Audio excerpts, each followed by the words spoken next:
In this lecture, we will study self and mutual induction. Two types of induction is possible. We have discussed what is induction in the previous topics and Lange law. Now, how can we create induction? There are two ways to create self and mutual, and we will discuss this detail here.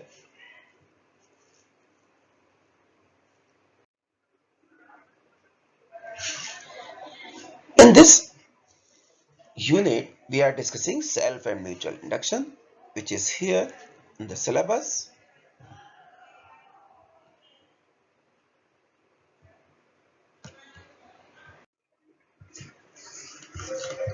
Through this lecture, you will be able to learn what is self-inductance, what is mutual inductance, details, basics about these two inductance, formula.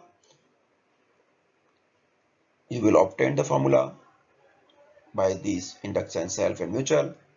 Then how it can be used for solving various numerical problems.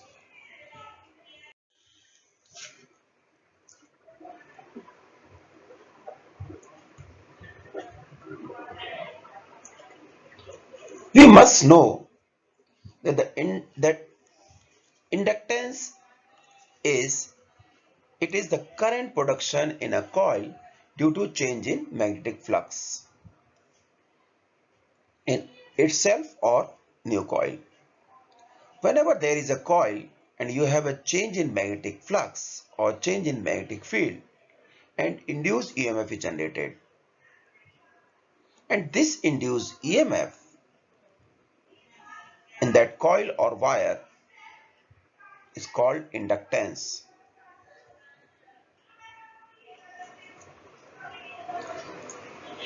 If the inductance is there,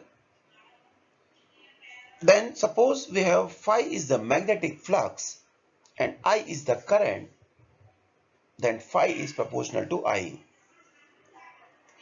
If N is the turns of coil, then flux will be N phi, and which is proportional to I. Inductance is a scalar quantity and its SI unit is Henry, denoted by Henry H, capital H we denote.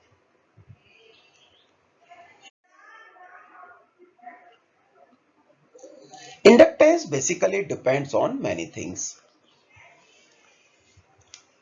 The number of wire wraps or turn in the coil,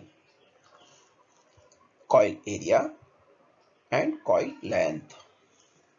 Suppose you have one coil, then the first important thing is the greater number of wire in coil, it will result in greater inductance. So to get more inductance, we have to increase more wraps. That is important. And that is why whenever we create a coil, we always put as much number of wires, wraps as much possible close to each other. The second important thing is coil area. If the coil area is more, the coil measured looking lengthwise through the coil and the cross section of the core. Actually, it is measured lengthwise through the coil, cross section gives the idea, and this results in greater inductance. So more coil area is good for greater inductance.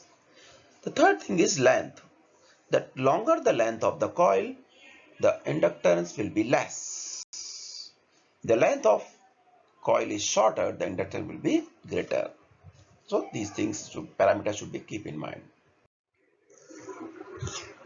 Self-induction means the coil induce the EMF themselves. There is a change in magnetic field through that coil, and because of this, the current will induce in the coil by itself. Self means in own. The coil induce EMF themselves. Since it induce EMF themselves, the change in magnetic field through the coil will take place, and something is the current will induced. So once the current get induced, the current tries to oppose the flux. As we have discussed, this is proportional to I, and phi total flux is proportional to is equal to Li. L is the proportionality constant for self-induction. The induced EMF can be done as N d phi over dt, and if you change the phi b with this value, then will be N di over dt L by N. Here N L is the self-induction and di over dt give you the idea self-induced EMF. A coil having impedance L is said to have induction coil.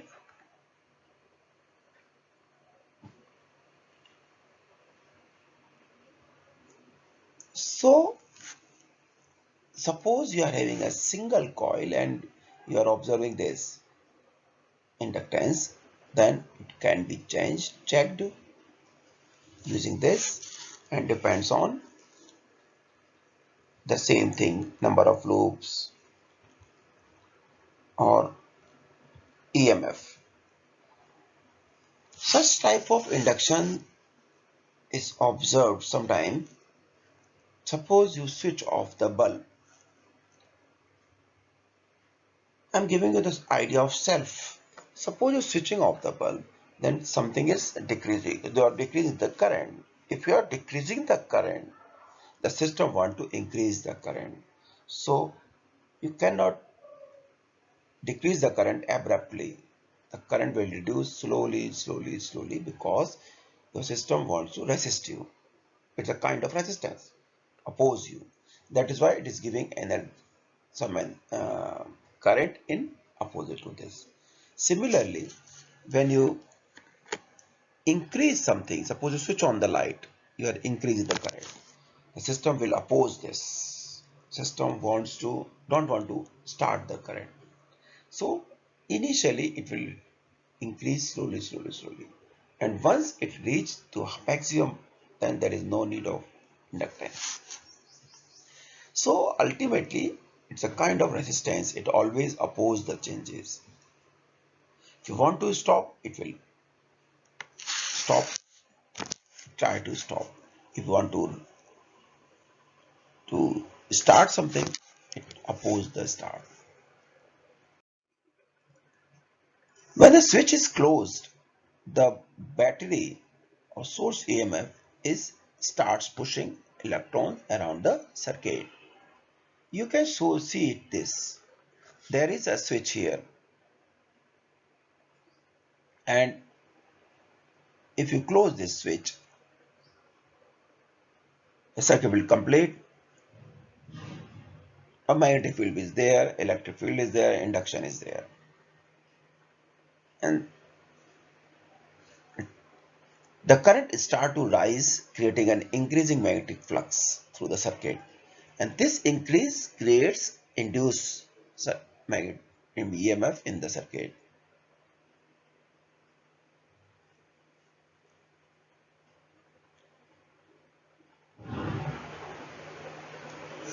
And this induced EMF will create a flux to oppose the increasing flux. The direction of induced will be opposed by source. The result in the gradual increase in the current rather than instantaneous. And that is why you may observe this. Nowadays we are using new kind of devices, LED bulb and other bulbs. In the era of incandescent bulb, there you may know this, the bulb become fused or the bulb fused most of the time at a time of whenever you switch on or switch off. Most of the time switch on, because suddenly cannot move to instantaneous atomic position, try to resist, and due to resist, the wire may break.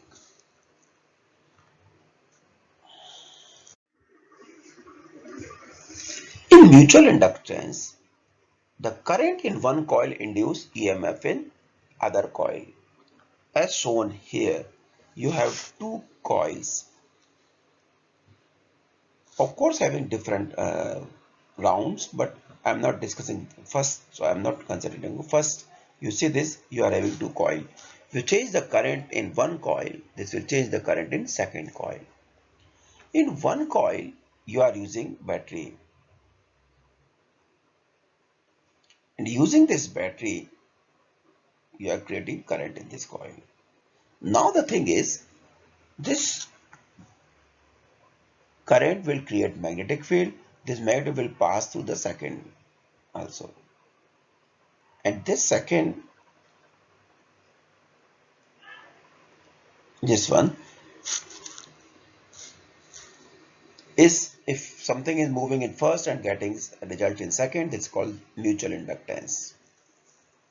Mutual inductance of the coil is given as M21 N2 phi 2 upon I1. N2 is the number of turns in the second, flux of the second, and I1. I1 is the current. You may remind this in the first case we have discussed L, N phi over I. Here it is N phi over I1.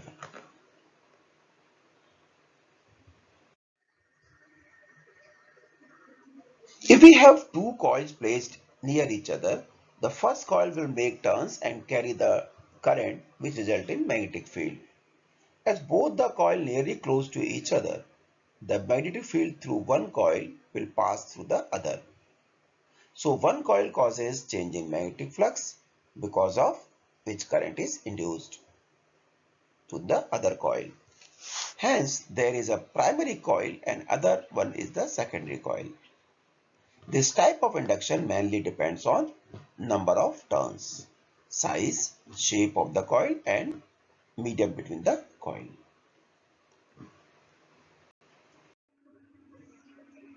Magnetic field can be a part of permanent magnet or electromagnet. Both magnet field store some energy and permanent magnet always creates magnetic flux and does not vary upon other external factors. But electromagnets creates its variable magnetic field, which is based on how much current it carries. That is why the electromagnets are very useful as compared to permanent magnets, because you can vary the magnetic fields by changing the current and have many applications. The dimension of this electromagnet is responsible to create strength in the magnetic field and hence magnetic field stored in this electromagnet. In this coming slides, I will discuss about how energy is stored in magnetic fields. First, we consider the magnetic field is due to electromagnet. Where the electromagnet is? Yes, that is a coil of several turns. Suppose we have a coil of several turns and this coil or inductor is carrying some current I when it is connected to battery. Battery is a voltage source. It is shown here. Now there is an coil which is used to for magnetic field. This is switch and this is your battery. Positive side is connected to here and negative is here. This will behave as a electromagnet.